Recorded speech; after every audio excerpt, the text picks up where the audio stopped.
بسم اللہ الرحمن الرحیم۔ ایک یہودی عورت اسما تھی، اپنے اشعار میں نبی کریم صلی اللہ علیہ وسلم کی شان میں گستاخی کرتی تھی، کفار کو مسلمانوں کے خلاف جنگ پر ابھارتی تھی، مسجد میں غلاظت ڈال جاتی تھی۔ آپ صلی اللہ علیہ وسلم غزوہ بدر کے لیے تشریف لے گئے، یہ آپ کی غیر موجودگی میں پہلے سے بڑھ چڑھ کر گستاخیاں کرنے لگی۔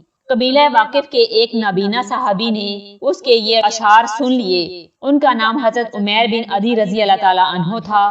انہوں نے قسم کھائی کہ جب آن حضرت صلی اللہ علیہ وسلم سلامتی کے ساتھ غزوہ بدر سے واپس آ جائیں گے تو میں اس بد زبان شاعرہ کی زبان بند کر دوں گا۔ جب آن حضرت صلی اللہ علیہ وسلم بدر سے واپس تشریف لے آئے تو حضرت عمیر بن عدی رضی اللہ تعالیٰ عنہ اپنی قسم پوری کرنے کے لیے تلوار لے کر گھر سے نکلے۔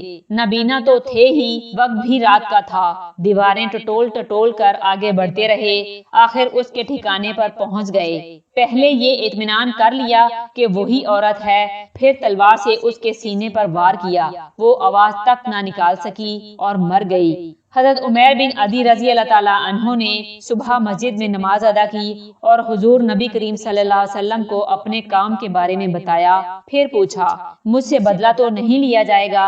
آپ صلی اللہ علیہ وسلم نے ارشاد فرمایا نہیں، ابھی یہ واپس نہیں لوٹے تھے کہ اسما کا لڑکا وہاں پہنچ گیا، اس نے کہا یہ شخص ہماری ماں کا قاتل ہے۔ حضرت عمیر بن عدی رضی اللہ تعالیٰ عنہ نے فوراً کہا بے شک میں ہی اس کا قاتل ہوں، اور اگر پھر کسی نے ایسی گستاخی کی تو اسے بھی موت کی نیند سلا دوں گا۔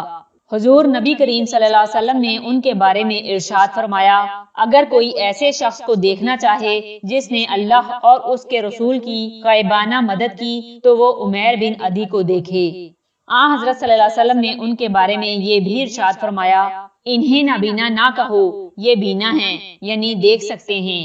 حضرت عمیر بن عدی رضی اللہ تعالیٰ عنہ بیمار ہوئے تو حضور نبی کریم صلی اللہ علیہ وسلم نے ان کی عیادت کے لیے جاتے ہوئے فرمایا مجھے قبیلہ واقف کے بینا کی عیادت کے لیے لے چلو۔